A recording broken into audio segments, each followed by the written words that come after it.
আমি যে আয়াতটি পড়েছি সে আয়াত হচ্ছে সূরা বাকারার 256 নম্বর আয়াত। সূরা বাকারার 256 নম্বর আয়াত। আল্লাহ রাব্বুল আলামিন বলেন, লা ইকরাহা ফিদ-দীন ক্বাদ তাবায়্যানা আর-রুশদু মিনাল গায়। দ্বীনের ক্ষেত্রে কোনো জোর জবরদস্তি নাই। ইসলামে কাউকে দীক্ষিত করার জন্য, প্রবেশ করানোর জন্য জোর জবরদস্তি করা নিষেধ। আল্লাহ বলেন, ক্বাদ তাবায়্যানা আর-রুশদু মিনাল গায়। নিশ্চয়ই ইসলামের সত্যতা প্রকাশ পেয়েছে বাতিল পথ থেকে। অর্থাৎ বাতিল পথ এবং সত্য পথ, হক পথ, এই দুই পথের মধ্যে পার্থক্য স্পষ্ট হয়ে গেছে। তাহলে আল্লাহ রাব্বুল আলামিন বলতেছেন যে কাউকে জোর করে ইসলামে প্রবেশ করানো নিষেধ। কাউকে জোর করে ইসলামে প্রবেশ করানো নিষেধ। এই আয়াতের শানে নজুল হচ্ছে মদিনার মধ্যে যে সমস্ত মহিলাদের বাচ্চা হতো না, তারা মান্নত করত, নজর করত। কি নজর করত? যে তাদের যদি সন্তান হয় তাহলে সেই সন্তানকে ইহুদি বানিয়ে তারা মদিনার যে ইহুদি আছে সেই ইহুদিদের কাছে সমর্পণ করবে, সেই ইহুদিরকে দিয়ে দিবে। এরপরে যখন তাদের সন্তান হতো সেই সন্তানগুলোকে তারা ইহুদির কাছে দিয়ে দিত। এরকম ভাবে মদিনাবাসীদের অনেক সন্তান ইহুদিদের কাছে ছিল। বন্ধুরে আমার, এক পর্যায়ে যে সমস্ত মানুষের ছেলে মেয়েরা ইহুদির কাছে ছিল, এই সমস্ত মানুষেরা যখন ইসলাম ধর্ম গ্রহণ করলো, ইসলামে দীক্ষিত হলো, এবং এই সমস্ত সাহাবী আনসার হয়ে গেল, দ্বীনের সাহায্যকারী হয়ে গেল। এক পর্যায়ে যখন মুসলমানদের মদিনার ইহুদিদের সাথে যখন দ্বন্দ্ব বেঁধে গেল, যুদ্ধ বেঁধে গেল, এই ইহুদিরা সব সময় মুসলমানদেরকে নিয়ে ষড়যন্ত্র করত। এই তাদের অভ্যন্তরীণ ষড়যন্ত্র থেকে বাঁচার জন্য বিশ্বনবী মুহাম্মদুর রাসূলুল্লাহ সাল্লাল্লাহু আলাইহি ওয়াসাল্লাম এই ইহুদিদেরকে মদিনা থেকে বহিষ্কার করার জন্য আদেশ দিয়ে দিলেন। বিশ্বনবী এই ইহুদিদেরকে মদিনা থেকে বহিষ্কার করার আদেশ দিয়ে দিলেন। এরপরে ইহুদিদেরকে মদিনা থেকে বহিষ্কার করা হবে। এই মুসলমানদের সাহাবায়ে কেরামদের যে সমস্ত ছেলে মেয়ে ইহুদিদের কাছে আছে, এরা সেই ইহুদিদের কাছে আবদার করলো যে আমাদের যে সমস্ত ছেলে মেয়ে তোমাদের কাছে আছে আমাদের কাছে ফিরিয়ে দাও, এদেরকে আমরা ইসলাম ধর্ম গ্রহণ করাবো। এ মর্মে আল্লাহ রাব্বুল আলামিন এই আয়াত নাযিল করে দিলেন, লা ইকরাহা ফিদ-দীন ক্বাদ তাবায়্যানা আর-রুশদু মিনাল গায়। আল্লাহ রাব্বুল আলামিন বললেন, কাউকে জবরদস্তি করে, জোর করে ইসলামে দীক্ষিত করা যাবে না, ইসলাম ধর্মে প্রবেশ করানো যাবে না। কেন? বাতিল পথ থেকে সত্য পথ প্রকাশিত হয়ে গেছে। কোনটা হক পথ আর কোনটা না হক পথ আল্লাহ রাব্বুল আলামিন এই দুই পথকে একদম স্পষ্ট করে দিয়েছেন। জোরে কোন সুবহানাল্লাহ। কারণ ইসলামের সত্যতা প্রকাশ পেয়েছে, এই জন্য কাউকে জোর করে ইসলাম ধর্মে প্রবেশ করানো নিষেধ। এরপরে আল্লাহ রাব্বুল আলামিন বললেন, فَمَن يَكْفُرْ بِالطَّاغُوتِ وَيُؤْمِن بِاللَّهِ فَقَدِ اسْتَمْسَكَ بِالْعُرْوَةِ الْوُثْقَى لَا انفِصَامَ لَهَا وَاللَّهُ سَمِيعٌ عَلِيمٌ।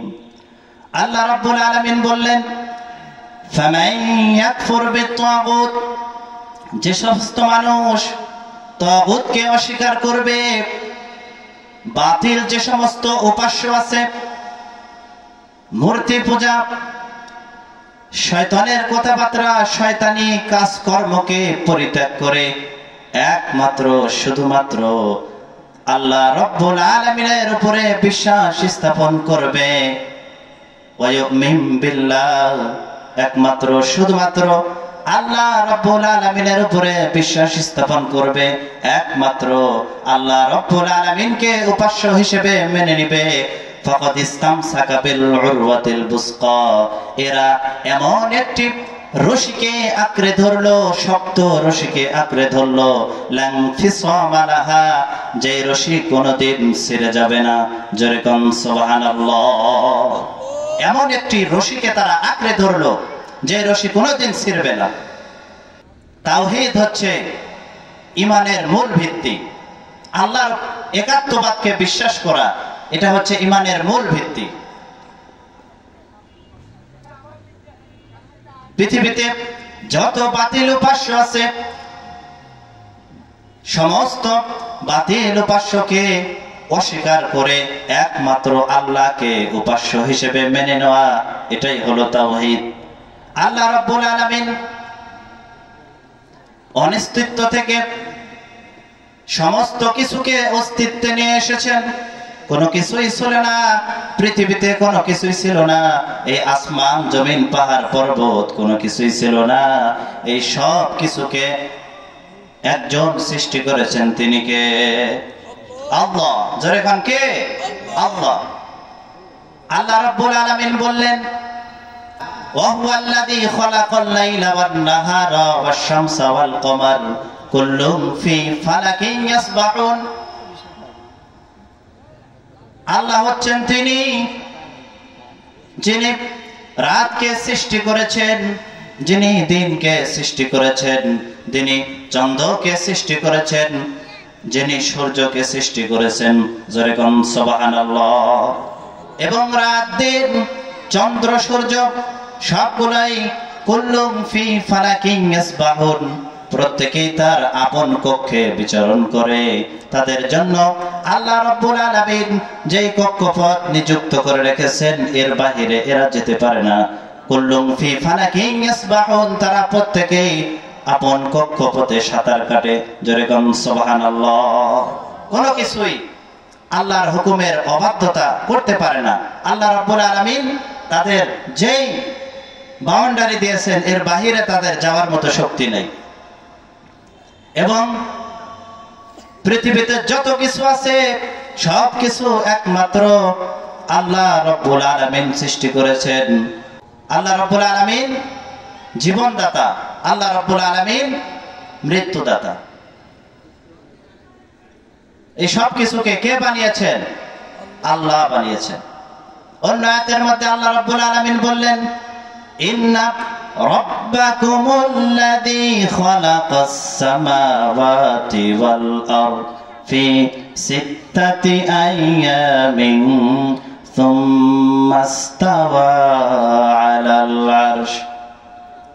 নিশ্চয় তোমাদের রব তিনি যিনি আসমান জমিন সবকিছুকে সৃষ্টি করেছেন 6 দিনে, এবং এই সবকিছুকে সৃষ্টি করার পরে আল্লাহ রাব্বুল আলামিন সুম্মা ইসতাওয়া আলাল আরশ, আরশের উপরে সমাসীন হয়েছে। এগুলা যে সবকিছু আল্লাহ সৃষ্টি করেছেন, এর মধ্যে কোনো সন্দেহ আছে? হ্যাঁ, কোনো সন্দেহ আছে? এই আসমান জমিন কে বানিয়েছে? আল্লাহ বানিয়েছে। এই সূর্য চন্দ্র কে বানিয়েছে? আল্লাহ। এগুলো কি বানানো ছাড়া হয়েছে? পৃথিবীতে কোনো জিনিস এরকম নাই যেটা বানানো ছাড়া অটোমেটিক হয়ে গেছে। একবার ইমাম আবু হানিফা রাহমাতুল্লাহি আলাইহি তার সঙ্গে বিধর্মীরা একটি ডিবেটের আলোচনা করলো, একটি বহসের আলোচনা করলো। সেই বহসের একমাত্র উদ্দেশ্য হলো আল্লাহ বলতে কেউ নাই, এবং ইমাম আবু হানিফা এটা প্রমাণ করবেন যে আল্লাহ বলতে একজন আছে, এই পৃথিবীর বানানেওয়ালা একজন আছে। এটাই হলো বহসের মূল বিষয়, মূল উদ্দেশ্য। বুঝতে পারছেন বহসের মূল উদ্দেশ্য কি? একদিকে ইমাম আবু হানিফা রাহমাতুল্লাহ আলাইহি, আর আরেকদিকে হচ্ছে এই বিধর্মীরা। তে বহসের ডেট দিয়ে দিছে, অমুক দিন অমুক জায়গায় বহস হবে বিধর্মীদের সাথে। বহসের বিষয়বস্তু হলো এই পৃথিবীকে একমাত্র কে সৃষ্টি করেছেন? আল্লাহ। ইমাম আবু হানিফা বলেন যে সবকিছু সৃষ্টিকর্তা একজন আছে, আর বিধর্মীরা বলেন না, সৃষ্টিকর্তা কেউ নাই, এগুলো অটোমেটিক হয়ে গেছে। এক পর্যায়ে বহসের দিন যখন ঠিক হয়ে গেল, নির্দিষ্ট হয়ে গেল, সমস্ত বিধর্মীরা এরকম বিশাল প্যান্ডেলের আয়োজন করেছে, সমস্ত কিছুর ব্যবস্থাপনা করেছে। সমস্ত বিধর্মীরা বহস করার জন্য তাদের যে বই পুস্তক ছিল সমস্ত বই পুস্তক নিয়ে উপস্থিত। কিন্তু কার সাথে বহস করবে? যার সাথে বহস করবে ইমাম আবু হানিফা রাহমাতুল্লাহ আলাইহি, তিনি এখনো সেই মজলিসের মধ্যে উপস্থিত হননি।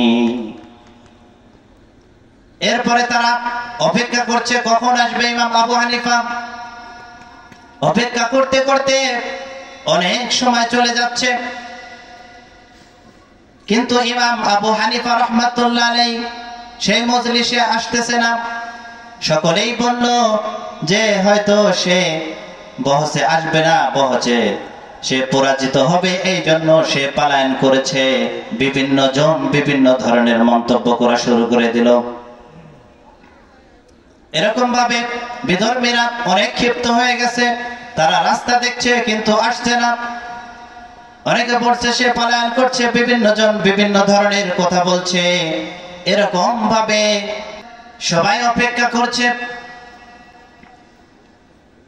অপেক্ষা করতে করতে হঠাৎ করে সবাই দেখতে পেল একজন যুবক সেই মাজলিসের দিকে আসছে, বহসের মাজলিসের দিকে। এরপরে আসার সঙ্গে সঙ্গে সবাই তাকে ধরলো, কি ব্যাপার? বহসের টাইম তো অমুক সময়, এতটুকু ওই সময় ছিল, কিন্তু আপনি এত দেরি করলেন কেন? বহসের টাইম তো অমুক সময় দেওয়া ছিল, আপনি নির্দিষ্ট সময় কেন হাজির হলেন না? ইমাম আবু হানিফা রাহমাতুল্লাহ আলাইহি বললেন, আর বলেন না, আমি আসতেছিলাম বহস করার জন্য। আসার পথে একটি নদী আমার সামনে, এখন কি করব? নদীতে কোনো নৌকা নাই, কোনো পার হওয়ার ব্যবস্থা নাই। নদীর ওই পারে একটি গাছ ছিল, সেই গাছটি অটোমেটিক কেটে গেল। কেটে যাওয়ার পর সেই গাছটি আমি লক্ষ্য করলাম, নিজে নিজেই সেই গাছটি ফেরে কাঠ হয়ে গেল। কাঠ হওয়ার পর সেই গাছটির যে কাঠগুলো আছে সেই কাঠগুলো নিজে নিজেই একটা আরেকটার সঙ্গে সেট হতে লাগলো। একটা আরেকটার সঙ্গে সেট হয়ে একটা নৌকা হয়ে গেল। এরপরে সেই নৌকাটা আমার কাছে আসলো, সেই নৌকার উপরে চড়ে এরপরে আমি নদী পার হলাম। এই ঘটনার কারণে আমার বহসে উপস্থিত হতে দেরি হয়ে গেছে। সমস্ত বিধর্মীরা বলল, তুমি কি পাগল হয়ে গেছো? তোমার মাথায় কি সমস্যা? কোনদিন একটি গাছ নিজে নিজে সে কেমনে কাঠ হয়ে নিজে নিজে কেমনে নৌকা হবে? আর নৌকা মাঝি ছাড়া কেমনে চলবে? তোমার মাথা কি ঠিক আছে নাকি? তুমি কি বলো? ইমাম আবু হানিফা রাহমাতুল্লাহ আলাইহি বলতেছেন, যেরকম ভাবে একটি গাছ নিজে নিজে কেটে যেতে পারে না, নিজে নিজেই গাছ ফেরে যেরকম কাঠ হতে পারে না, নিজে নিজেই কাঠ থেকে নৌকা হতে পারে না, আর নৌকা মাঝি ছাড়া যেরকম চলতে পারে না, বানানেওয়ালা ছাড়া যেরকম কোনো কিছুই হয় না, এই নৌকাটা হয়নি। এরকম ভাবে আমরা দু চোখে যা কিছু দেখছি, এই আসমান জমিন চন্দ্র সূর্য, এগুলাও কোনো বানানেওয়ালা ছাড়া হয়নি। নিশ্চয়ই এগুলার একজন বানানেওয়ালা আছে। জোরে কোন সুবহানাল্লাহ। তিনি কে? আল্লাহ। এগুলার একজন বানানেওয়ালা আছে, এগুলার একজন সৃষ্টিকর্তা আছে। ইমাম আবু হানিফা রাহমাতুল্লাহ আলাইহি বহসের মধ্যে জয়যুক্ত হয়ে গেলেন। জোরে কোন সুবহানাল্লাহ।